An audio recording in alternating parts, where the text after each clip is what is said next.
One of the loveliest things about fighting games is how many of them have large rosters with tons of different ways for a player to express themselves. Whether you prefer a simple character that relies on fundamentals, or a complex character with lots of depth to test your execution, there's likely a game out there with a character that's just perfect for you. Sometimes that isn't enough though. Some characters take a turn for the downright odd, and that's what I want to talk about. Special moves and supers in games that are strange, but also certainly unique and one of a kind. We start things off with Captain Ginyu, who is arguably the most unique character in his own game. He possesses a comparatively small move list and no conventional projectiles, but is also able to call forth his loyal squad mates Guldo, Birder, Jace, and Raccoon for some supremely powerful team attacks. The Ginyu force can be quite fearsome in the right hands, and that's what makes Ginyu's ultimate ace in the hole particularly deadly. Ginyu's special level 3 super is his most iconic attack, the Body Change. Body Change is unlike any super in the game, because you're not just flatly dealing damage. Rather, you're making a little trade, one body for the other. When Ginyu's Body Change hits a character, control of them swaps between players. The player who is playing Ginyu will be in control of the other character, and whatever poor sap got hit is now stuck with Ginyu, which can be pretty daunting as Ginyu is one of the harder characters to play, so having to suddenly use him is already a problem for most players. On top of that, Body Change Ginyu is afflicted with two crippling banes. First is the health switching. Ginyu and the Body Change victim will have their health completely swapped. If Ginyu is low on health and swaps with a character who's at higher health, then consider the momentum of the match shifted for the Ginyu player. If that wasn't enough, you can also hold down the buttons when performing the super to inflict damage on Ginyu before launching the body switch. Keep in mind that although this can be advantageous to Ginyu, it can also screw him over sometimes. In particular, trying to end combos with a body switch is sort of paradoxical to the point of the super, because you're damaging the body you're eventually going to switch with. This isn't as bad as it sounds though, thanks to the other major point of Body Change. See, you're not just forcing your opponent to play as Ginyu, but a neutered Ginyu. After the super has commenced, the Ginyu that your opponent is playing as will not have access to any attacks that utilize the other members of the force. This means no Oki with Guldo Paralyze, no air control with Birder, no Purple Comet for pressure, and most importantly, a complete implosion of Ginyu's combo routes, which normally rely heavily on the force, but are now gutted due to their absence. Even Ginyu's B assist, which normally calls forth the other members of the force, is locked out of use. If you have Ginyu B assist selected and perform a successful body change, the opponent will be defaulted to his unremarkable A assist. The only real constraint is actually landing it. The startup is horrendously long, so it's really easy to react to this and block it even in the middle of strings. In prior patches, Ginyu could combo into it with Guldo Paralysis, but that was removed for some reason. The only way to successfully combo into Body Change now is by cancelling it out of level 1 super, which only works when Ginyu is the last remaining character and enters Limit Break. The only method of landing it that could be called reliable outside of Limit Break is on reaction to certain supers with long duration and recovery. I suppose they did that to solidify its use as a comeback tool. Body Change is a very cool super that can completely change how you play Ginyu, so don't forget about it when you're taking the captain out for a spin. Also yes, you can use this to have two of the same character on your team. I suppose the real big brain strat is to learn Ginyu just so you can play as your favorite character twice over.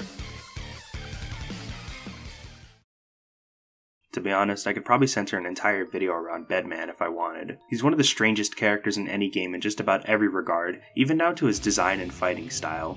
I mean, some Guilty Gear characters have some strange weapons. Guitars, yo-yos, anchors, pool cues. How about a bed frame?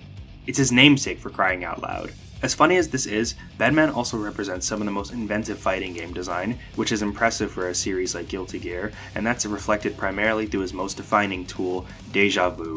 Bedman has 4 primary specials. They're all fairly standard at first glance. Task A and Task A Prime. 2 projectiles, one acting as you'd expect and the other causing Bedman to teleport to his opponent's location on hit or on block, and both circling back after being blocked or hit the first time, sorta like boomerangs. The other 2 are mostly relegated to being combo enders. There's Task B, the Beyblade, an Arxis classic later seen again with Gotenks, and Task C, the Bed Slam.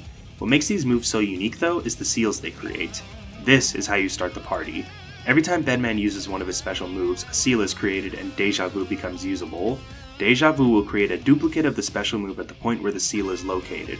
Essentially what this move does is replay the special move, allowing Bedman to perform the same attack once again, but without going through the animation. This is easily his strongest and most multifunctional tool. Since the startup of Deja Vu is faster than the specials he uses to actually create the seals, Bedman can chase or attack behind these replays, which really opens up the potential of his offense as he can use them in his pressure.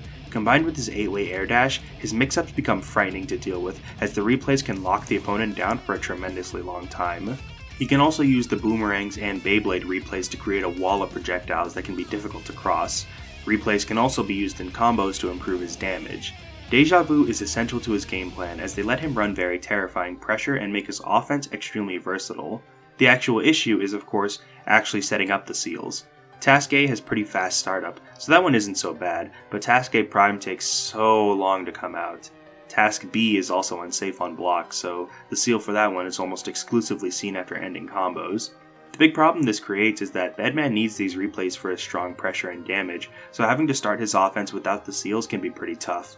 Still, once you get the ball rolling and you've got the Deja Vu replays coming in left and right, he becomes scarier than any little kid on a mattress has a right to be. He's generally on the lower end of most Exert tier lists due to being pretty inconsistent since he relies on his seals so much, but the idea of being able to create copies of already performed special moves and replay them is insanely sick. I already gushed about Persona 4 Arena's character design and how insanely sick this game is as a whole, so I'll spare you all that yabbering and just get to the main star of the show, Risette Kujikawa. She's got a fairly versatile kit suited to both rushdown as well as set play, making for a very dynamic character.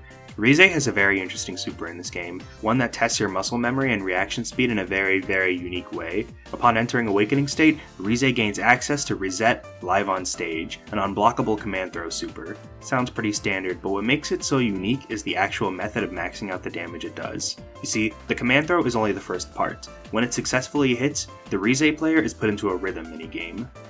During this game, notes will fly towards 4 icons representing your 4 attack buttons, A, B, C, and D.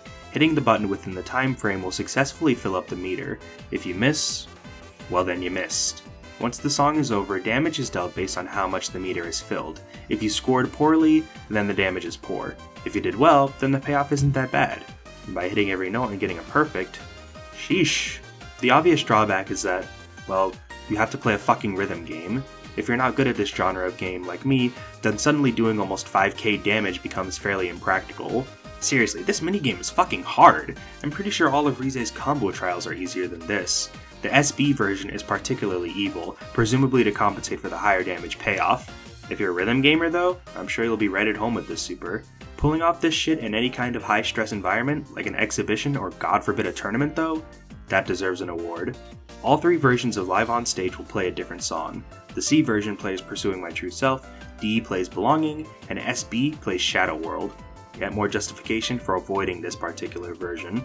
The super is a hard sell, especially since in terms of meter usage, it's competing with Risette Field, which is amazing and doesn't require Awakening State. Still, if you want to show off, Live on Stage is definitely the winning super to go for.